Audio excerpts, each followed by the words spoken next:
कृष्णा। भगवद गीता 8वां अध्याय श्लोक क्रमांक 1 से 3। अष्टमो अध्यायः। अर्जुन उवाच किं तत्ब्रह्म किं अध्यात्मं किं कर्म पुरुषोत्तमम् आदिभूतं च किं प्रोक्तम् आदिदैवं किं मुच्यते अधियज्ञ कथं कोत्र देहिस्मेन् मधुसूदन प्रयाणकाले च कथं ज्ञेयोऽसि नियतात्मभिः। श्री भगवान उवाच अक्षरब्रह्म परमं स्वभावोऽध्यात्ममुच्यते भूतभावोद्भव करो विसर्गः कर्मसंगितः। 8वां अध्याय शीर्षक जो है भगवत प्राप्ति। तो 8वां अध्याय शुरुआत करने के पहले हम 8वां अध्याय का महात्मा क्या है ये जानना बहुत ही जरूरी है। तो 8वां अध्याय का महात्मा में जो पुराण में कथा आती है कि शिव जी पार्वती से कहते हैं कि हे पार्वती अब आप सुनो भगवत गीता 8वां अध्याय का महात्मा क्या है। यही महात्मा जो है विष्णु भगवान ने लक्ष्मी को सुनाया था, आप भी सुनो। एक नगर था जिसका नाम था अमर धकापुर। ये ऐसा विशेष नगर में एक ब्राह्मण रहा था। ब्राह्मण रह रहा था जो है भाव शर्मा। भाव शर्मा नाम का एक ब्राह्मण था तो वो ब्राह्मण कुल में जन्मा हुआ, लेकिन सारे ऐसे अधर्म क्रिया में लगा था। जिन्होंने विवाह किया था एक वेश्या से विवाह किया था, और जो नराधम कार्य में वो लगा था, जैसे शराब पीना, जुआ खेलना, ये सारे जो अनधिकृत जो क्रिया है अधर्म की, उसमें ये जो भाव शर्मा नाम का ब्राह्मण जो ऐसे क्रिया में जो लगा था, एक दिन ऐसी एक पार्टी में वो जो है उसने नशा ज्यादा कर ली और शराब ज्यादा पीने की वजह से उसके मुंह से फेम निकलने लगा, और उसकी जो बेहोशी हालत में और उसकी जो शरीर की अवस्था खराब होती गई और वही वो मृत हो गया।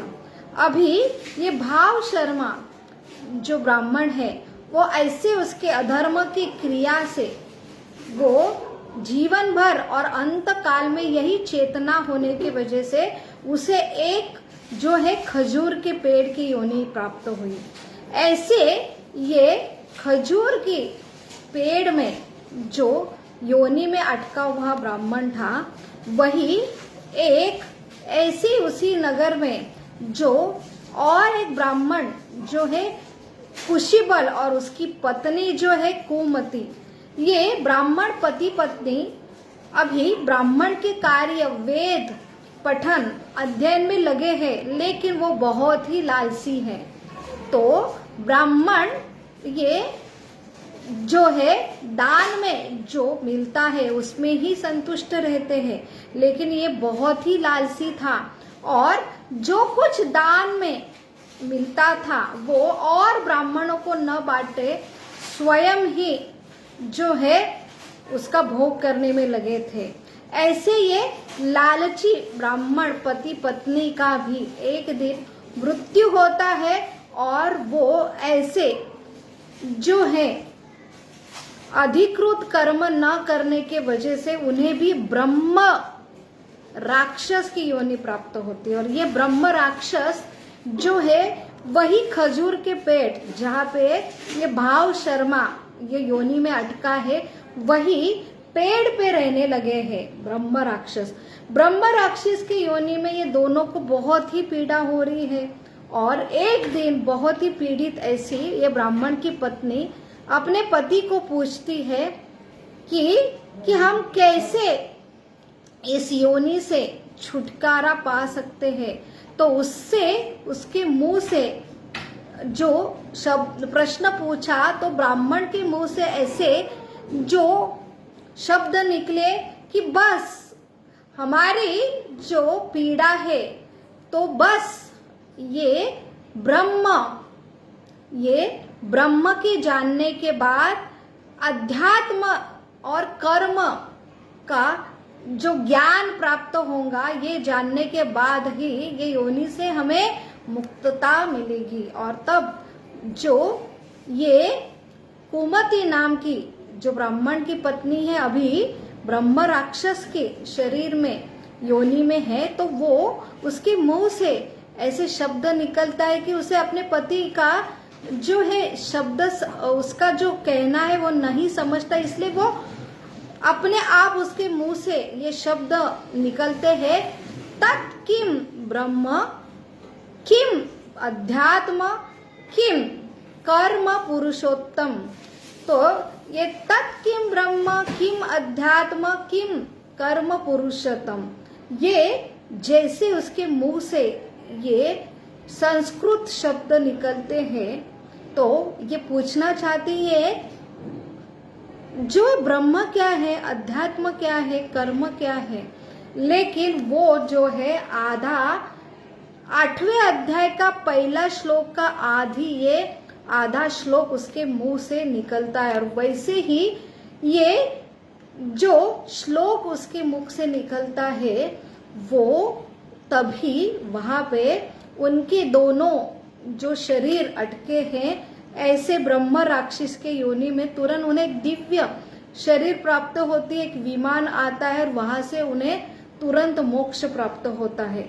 और यहाँ पे जो भाव शर्मा जो अटका है ये पेड़ के योनि में, उसने भी ये श्लोक सुना और उसे भी ब्राह्मण का शरीर फिर से प्राप्त हुआ, और अभी उसे ये किम ब्रह्म किम अध्यात्म किम जो कर्म पुरुषोत्तम, वो आधा श्लोक की महंती उसे समझी और ये काशीपुर में चला गया और वहां पे घनघोर तपस्या करने लगा, और नित्य रूप से लगातार ये 8वें अध्याय का जो श्लोक है पहला, वो निरंतर पठन करने लगा। ऐसे ये कठोर तपस्या में लगा भाव शर्मा। इनको देखे एक दिन भगवान विष्णु अपने शयन जो योग निद्रा में है उठ के खड़े हो गए। उनकी पत्नी लक्ष्मी जी उन्हें पूछने लगी, क्या हुआ, आपको अचानक ऐसे खड़े क्यों हुए। और वही प्रश्न जो पार्वती शंकर जी को पूछ रहे, अचानक ये विष्णु जी खड़े क्यों हुए गए। तो वहां पे शिव जी बताते हैं कि विष्णु ने लक्ष्मी से बोला कि ये जो मेरा भक्त जो है कठोर तपस्या कर रहा है, तो इसे मुझे मुक्ति देने के लिए जाना है। वहां पे स्वयं भगवान आते हैं, वहां पे ये भाव शर्मा नाम के ब्राह्मण को वैकुंठ की प्राप्ति होती है। तो ऐसे ये अध्यात्म कर्म ब्रह्म इसकी सिर्फ पूर्छा जो व्यक्ति करता है, तो अथा तो ब्रह्म जिज्ञासा, ये हमारे जो वेदांत सूत्र ये की शुरुआती होती है। तो ये 8वां अध्याय प्रारंभ का ये श्लोक में यही प्रश्न अर्जुन जो पूछ रहे हैं भगवान को, तत् किम ब्रह्म किम अध्यात्म किम कर्म। लेकिन वो पुरुषोत्तम जो भगवान को पुरुषोत्तम ये नाम से पुकार रहे, उसका अर्थ है पुरुष में जो उत्तम है। तो यहाँ पे जो अर्जुन भगवान ये उनका मित्र न होके ये पुरुष में सबसे उत्तम ऐसे पुरुषोत्तम से ये प्रश्न पूछ रहा है। तो यही दूसरे और तीसरे श्लोक में यही आदि भूत आदि दैव आदि यज्ञ क्या है इसकी भी वह पृच्छा कर रहा है। तो यहाँ पे जो बेसिक अध्यात्म में जो व्याख्या आती है जो है किम ब्रह्म किम अध्यात्म किम जो कर्म जो और किम आदि दैव किम आदि भूत किम आदि यज्ञ, ये जो शुरू के प्रश्न है वो बहुत ही महत्वपूर्ण है और इसके ही प्रश्न में अभी भगवान उत्तर दे रहे हैं अर्जुन को। तो हमें भी समझ में नहीं आता है कि जो वेद अध्ययन में ये शब्द बोले जाते ब्रह्म, फिर पर ब्रह्म जो है अध्यात्म, आत्मा, कर्म, तो आधिदैव, आदि यज्ञ, तो इसकी परिभाषा क्या है? तो ये अर्जुन जो है भगवान को यहाँ मधुसूदन नाम से भी सेकंड श्लोक में पुकार रहा है। तो मधुसूदन इसका अर्थ है जो मधु नाम का राक्षस को भगवान ने उनको मारा था, इसलिए उनका नाम एक है मधुसूदन। तो मधु ये आसुर वृत्ति है जो उनके मन में आशंका आई है, और ये आशंका ये आसुरी आशंका है, लेकिन उसका निरासन सिर्फ भगवान ही कर सकते क्योंकि वो मधुसूदन है। ऐसे हृदय में हमें शंका आती है, तो ये आसुरी रूप है जो शंका का निवारण तुरंत करना चाहिए। तो यहाँ पे भगवान ही मोहित करते हैं और अर्जुन से ये प्रश्न आते हैं, ये हमारे लिए है।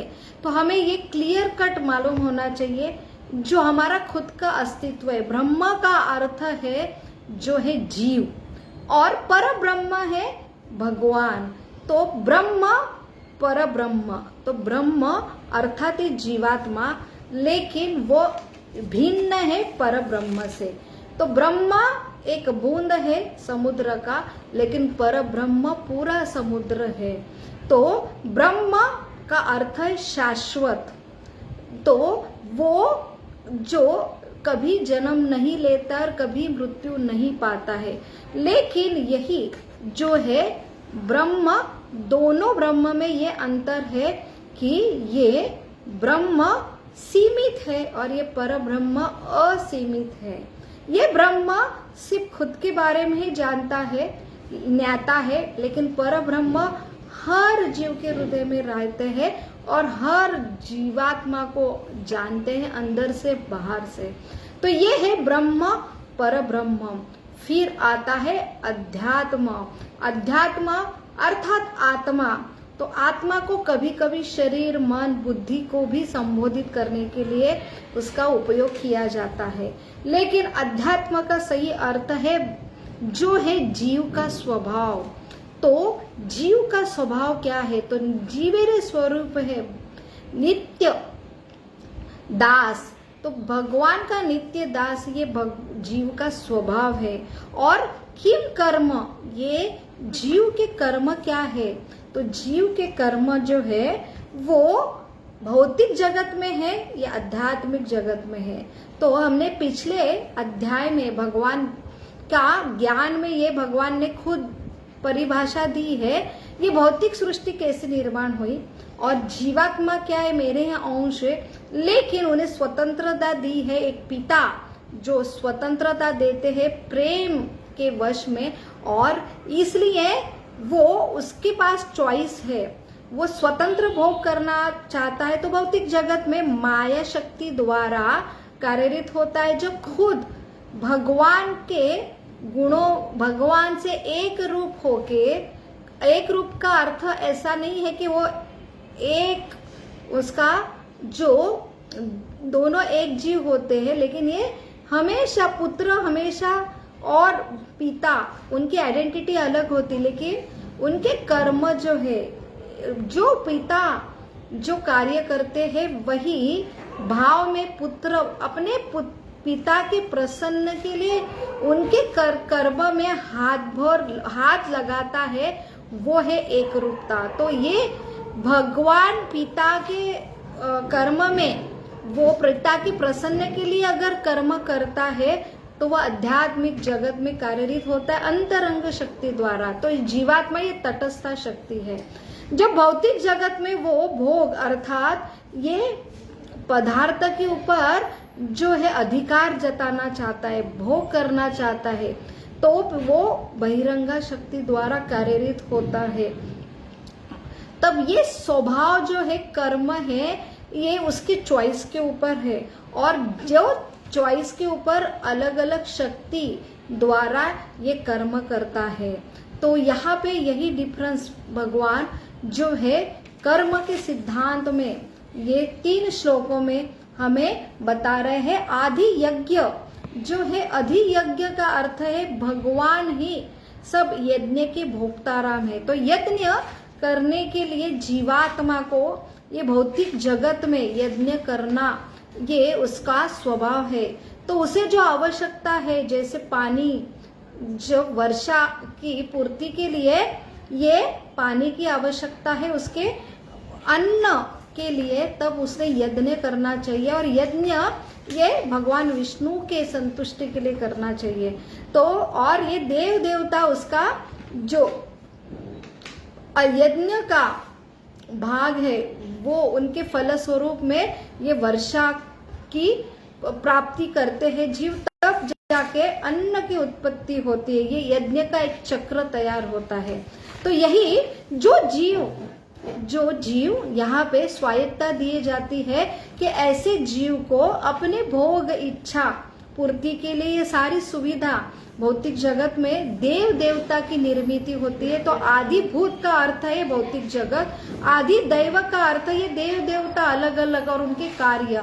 तो ये जीवात्मा जब भोग कामना के लिए अलग अलग यज्ञ करते, स्वर्ग की प्राप्ति करते हैं, स्वर्ग में जाते हैं, लेकिन स्वर्ग में भी वो जो है अपने मूल स्थित पे स्थित ना होने की वजह से उनके पुण्य जो है समाप्त होने पर क्षीणे पुण्य जो है फिर मर्त्य जगत में फिर से वापस डाले जाते हैं।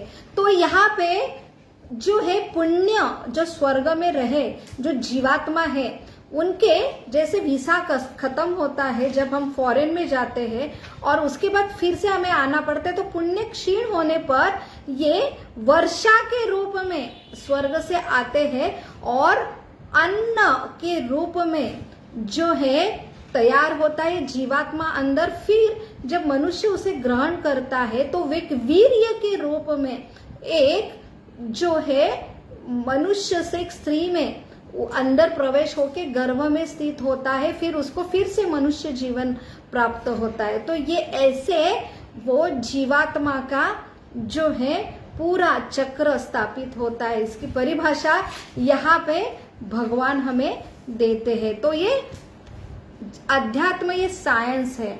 तो ये साइंटिफिक वे से यहाँ पे चर्चा हो रही है और यहाँ पे वही प्रश्न जो है अथा तो ब्रह्म जिज्ञासा, हम अलग अलग जिज्ञासे करते हैं, लेकिन सर्व मनुष्य का उद्देश्य है कि मैं कौन हूँ। तो वो ब्रह्म में जीवात्मा भगवान का शाश्वत अंश है। मेरा स्वभाव क्या है, मेरे कर्म क्या होना चाहिए, ये आदि दैव, ये देव देवता क्या है, आदि यज्ञ क्या है। तो ये सबसे बड़ी जिज्ञासा है जो मनुष्य में करनी चाहिए। तो वही ये 8वें अध्याय के प्रथम 3 श्लोक में हमें भगवान जो है समझा रहे और हमें प्रभुपाद के तात्पर्य से ये समझना बहुत आसान हो रहा है। हरे कृष्णा कृष्ण कृष्ण हरे हरे, हरे राम राम राम हरे हरे। बहुत बहुत धन्यवाद। हरे कृष्ण।